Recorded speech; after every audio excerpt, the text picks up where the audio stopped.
오늘 아침 하나님께서 저희들에게 주시는 말씀은 우리 구약성경 91면 출애굽기 7장 1절에서 7절까지의 말씀입니다. 구약성경 91페이지 출애굽기 7장 1절에서 7절까지의 말씀을 제가 봉독합니다. 하나님의 말씀을 경청하시기 바랍니다. 여호와께서 모세에게 이르시되 볼지어다 내가 너를 바로에게 신같이 되게 하였은즉 네 형 아론은 네 대언자가 되리니 내가 네게 명령한 바를 너는 네 형 아론에게 말하고 그는 바로에게 말하여 그에게 이스라엘 자손을 그 땅에서 내보내게 할지니라. 내가 바로의 마음을 완악하게 하고 내 표징과 내 이적을 애굽 땅에서 많이 행할 것이나 바로가 너희의 말을 듣지 아니할 터인즉 내가 내 손을 애굽에 뻗쳐 여러 큰 심판을 내리고 내 군대 내 백성 이스라엘 자손을 그 땅에서 인도하여 낼지라.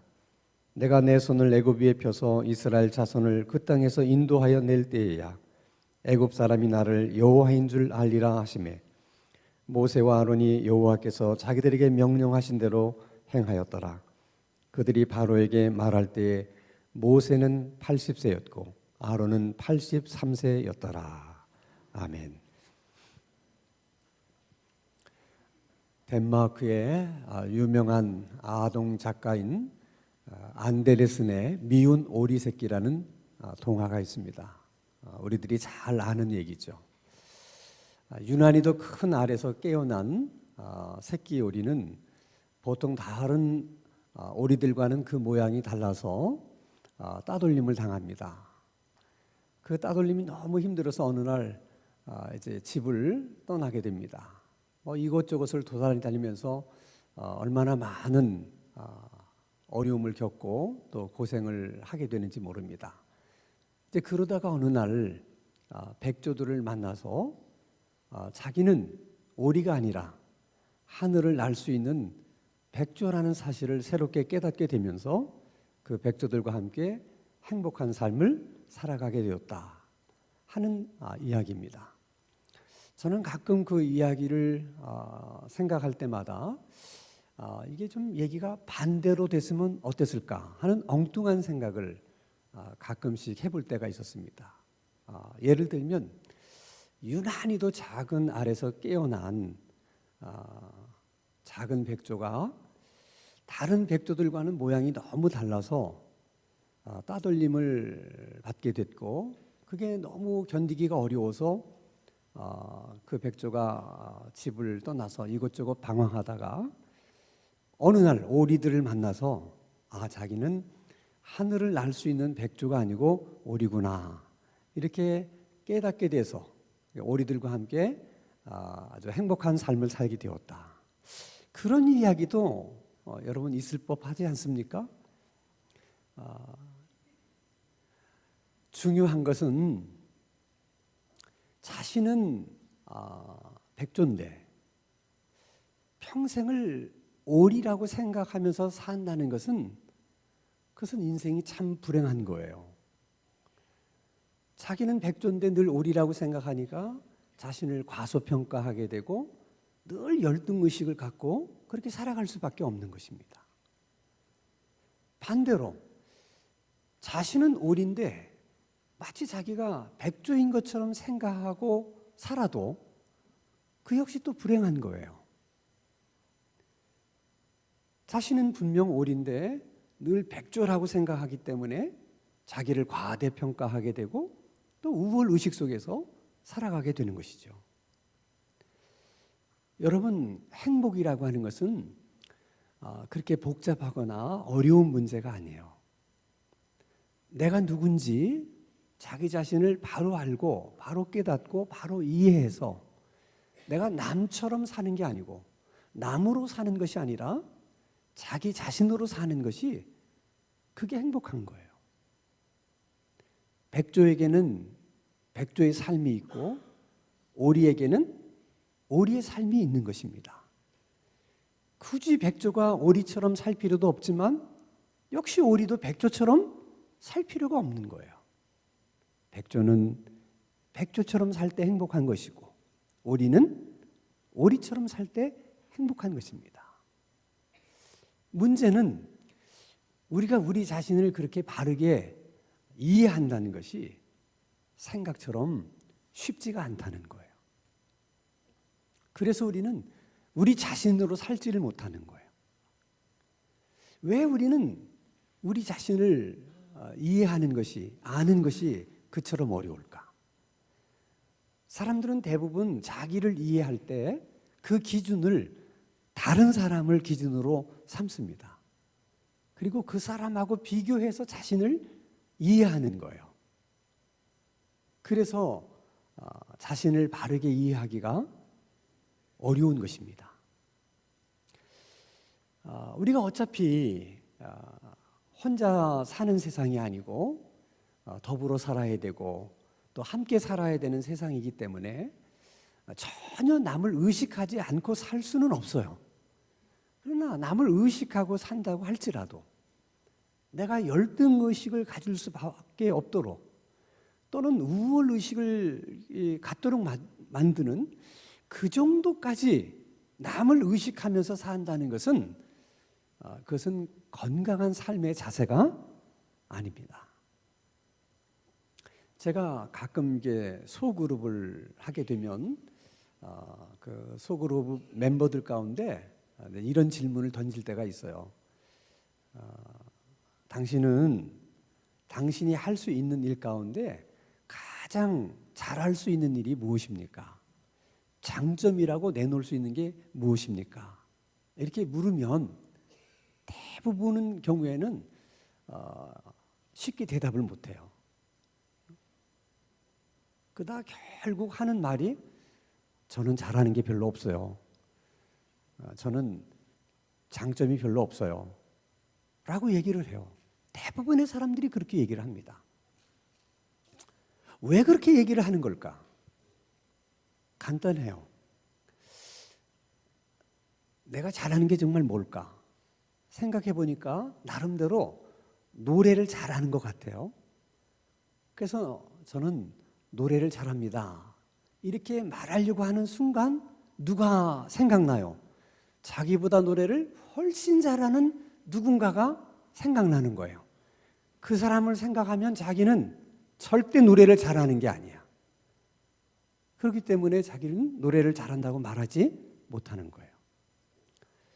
자기는 뭔가를 이렇게 잘 정리정돈하는 그런 좋은 장점을 갖고 있어요. 그래서 저는 제 장점은 정리정돈을 잘하는 겁니다. 이렇게 막상 얘기하려고 생각하다 보니까 혹시 다른 사람이 야 그런 것도 뭐 장점이라고 얘기하냐? 혹시라도 그렇게 또 사람들이 얘기하면 어떡하나? 이런 생각 때문에 저는 잘하는 게 없어요. 그렇게 얘기하는 거예요. 여러분 장점이라고 하는 것은 내가 할 수 있는 것 가운데 가장 잘할 수 있는 거 그게 장점이지 내가 할 수 있는 것 가운데 다른 사람보다 더 잘할 수 있는 것 그게 장점이 아니에요. 우리는 늘 이렇게 남을 생각하기 때문에 내 안에 잘하는 것도 많고 장점이 많은데 그것을 한 번도 잘하는 것이라고 생각하지 못하고 장점이라고 여기지 못하고 그렇게 사는 거예요. 그건 여러분 모세도 마찬가지예요. 왜 모세가 불행한가? 그것은 광야에서 너무 불편한 삶을 살았기 때문도 아니고 양이나 치며 사는 천박한 직업을 갖고 있었기 때문도 아닙니다. 모세는 자기가 누군지 자기 자신에 대한 분명한 이해가 없었어요. 그리고 모세는 이스라엘 백성들을 구원할 사명을 갖고 태어난 사람이고 하나님이 그 일을 위해서 쓰시려고 하는 사람이었는데 그는 자기가 무엇을 위해서 살아야 되는지를 몰랐어요. 나중에 하나님이 가르쳐주셔서 알게 됐지만 그때도 자신의 열등감 때문에 그 사명을 위해서 살고 싶은 마음이 전혀 없었어요. 그 열등감이 모세를 불행하게 만든 거예요. 그 모세의 열등감이라는 것은 두 가지였어요. 하나는 말을 너무 못한다는 거예요. 그리고 하나는 사람을 무서워하는 거예요. 사람에게 거절당하면 어떡하나 하는 두려움이 너무 컸어요. 그래서 바로도 무서워했고 이스라엘 백성들도 무서워했습니다. 그런데 그런 모세에게 하나님이 하시는 말씀은 전혀 모세가 생각하고 있었던 그런 말씀이 아니었어요. 내가 너에게 준 그 사명, 네가 그 사명을 위해서 사는 데는 네가 생각하고 있는 그 열등감이라고 하는 것은 하나도 문제될 게 없다는 거예요. 절대로 그것은 하나도 장애 요인이 될 수 없다는 거예요.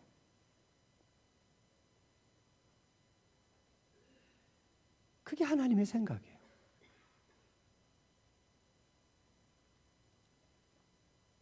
그래서 하나님이 모세에게 이렇게 말씀을 하세요. 자, 오늘 본문 말씀인 출애굽기 7장 2절입니다. 같이 읽겠습니다. 시작. 내가 내게 명령한 바를 너는 내 형 아론에게 말하고 그는 바로에게 말하여 그에게 이스라엘 자손을 그 땅에서 내보내게 할지니라. 너는 말을 못한다고 하는 열등감 때문에 주신 사명을 위해서 살 수 없습니다. 그렇게 얘기를 하지만 그렇지 않다. 사명을 위해서 산다는 것은 그것은 하나님의 말씀에 순종할 것인가 말 것인가 하는 의지의 문제지 너의 능력의 문제가 아니라는 거예요. 말 못해? 괜찮아. 아무 문제가 없어. 그리고는 하나님이 누구를 붙여줘요? 말을 잘하는 아론을 동역자로 붙여주는 거예요. 그래서 내가 너에게 말하면 너는 아론에게 말하고 아론은 마치 통역하듯이 바로에게 얘기하면 된다는 거예요. 어려울 것도 없고 힘들 것도 없고 아무 문제 없다는 거예요. 그래도 언뜻 이런 생각은 들어요. 아니 하나님이 그 모세의 손을 통해서 얼마나 많은 기적을 행하셨습니까? 모세의 손을 통해서 일어난 기적들은 정말 무시무시한 기적들이에요. 그런 엄청난 기적을 모세의 손을 통해서 행하셨던 하나님이 그 말 못해서 열등감으로 고민하고 있는 그 모세를 그 좀 긍휼히 여기셔서 모세야 이리 와라. 그리고 모세 입에다가 한번 이렇게 안수해 주시고 얘기해봐라. 이래서 얘기를 잘 이렇게 하게 되면 얼마나 좋아요.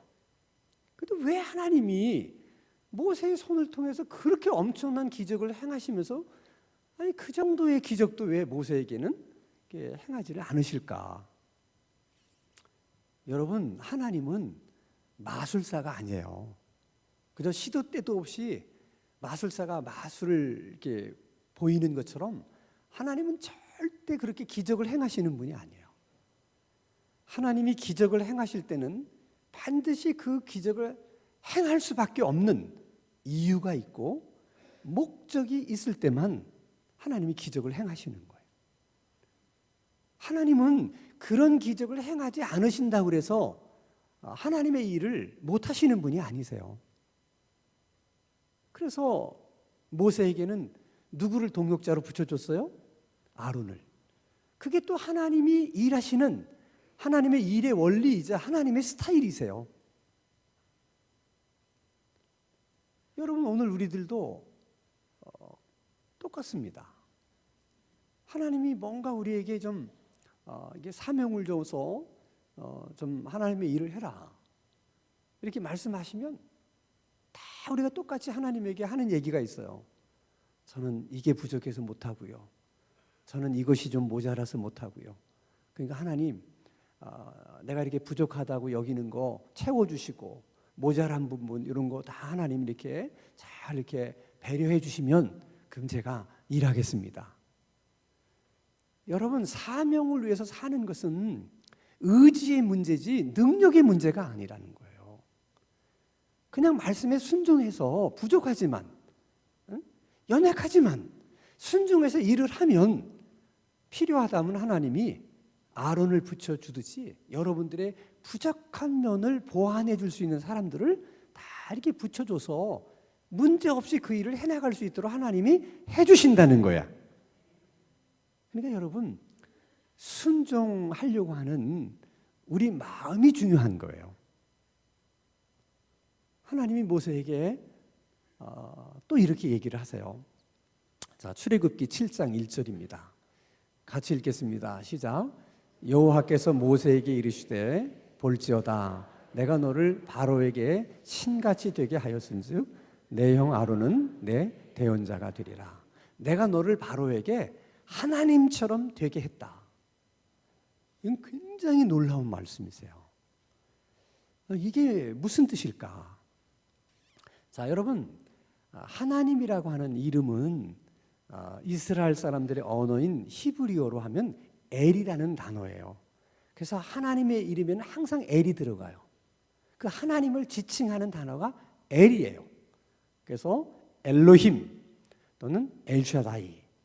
그런데 그 엘이 하나님을 지칭하는 단어이지만 이 엘이 보통 명사로 쓰이면 하나님의 일을 대신하는 사람, 하나님의 일을 대행하는 자, 그런 의미가 있어요. 그래서 하나님의 일을 대행하는 자에게는 다 엘이라는 이름이 들어갑니다. 대표적인 것이 천사예요. 천사들은 다 하나님의 일을 대신 수행하는 자들이잖아요. 천사의 이름이 가브리엘, 미카엘, 다 천사들의 이름은 엘자가 들어가. 근데 사람들 중에도 엘자의 이름을 갖고 있는 사람들이 있어요. 누가 있습니까? 사무엘, 다니엘, 엘리야, 엘리사. 이것은 그 부모님이 너는 나중에 하나님의 일을 하는 사람이 되라. 하나님의 일을 대행하는 하나님의 종이 되라. 그런 마음으로 그렇게 이름을 붙여준 거예요. 어쨌든 하나님께서 모세에게 너는 모세 바로를 그렇게 두려워할 것이 없다. 응? 오히려 바로가 너를 두려워하게 될 것이다 하는 말씀을 지금 모세에게 하고 계신 거예요. 모세는 자기가 말을 못한다는 열등감 때문에 사명을 위해서 살 수 없다고 늘 생각했는데 지금 하나님은 엄청난 말씀을 하고 계신 거야. 그러면 모세가 얼마나 바로를 두려워했으면 그랬을까? 한번 여러분 생각을 해보십시다. 모세는 왕자의 신분이었음에도 불구하고 사람 하나 죽인 일 때문에 바로가 그 사실을 알게 됐다. 그게 두려워서 그날로 뒤도 돌아보지 않고 광야로 도망을 갔어요. 얼마나 무서웠으면 그랬겠어요. 그리고 그 광야에서 40년을 살아요. 여러분, 세월이 40년쯤 지나면 얼굴 모양도 좀 변하고 머리도 좀 희끗희끗해지고 다 그러잖아요.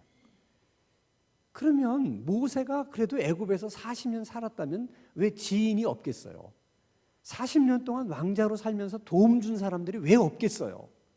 그러면 그 불편한 광야 생활, 이거 내가 언제까지 이렇게 살아야 되나?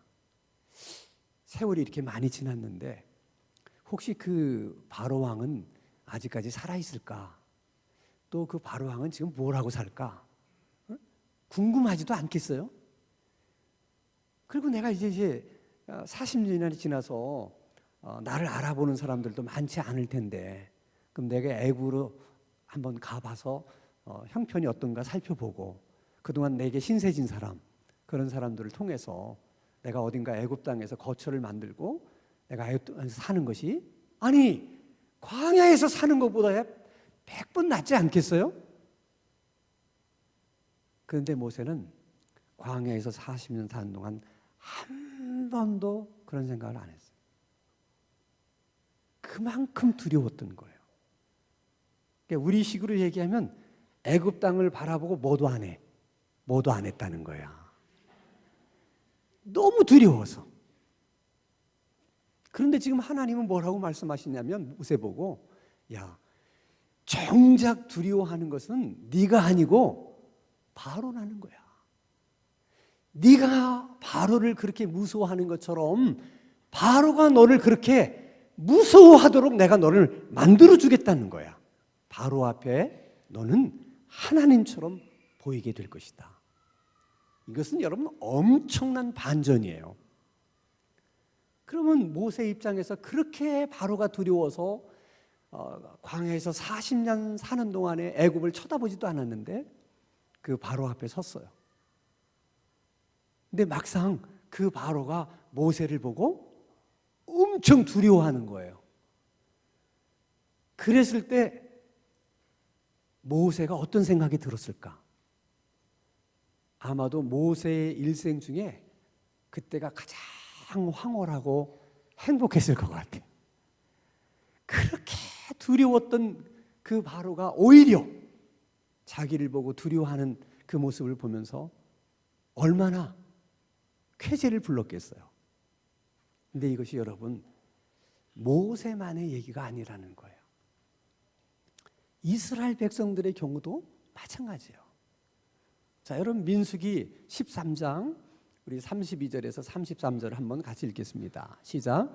이스라엘 자손 앞에서 그 정탐한 땅을 악평하여 이르되 우리가 두루 다니며 정탐한 땅은 그 거주민을 삼키는 땅이요 거기서 본 모든 백성은 신장이 장대한 자들이며 거기서 네피림 후손인 아낙 자손의 거인들을 보았나니 우리는 스스로 보기에도 메뚜기 같으니 그들이 보기에도 그와 같았을 것이다.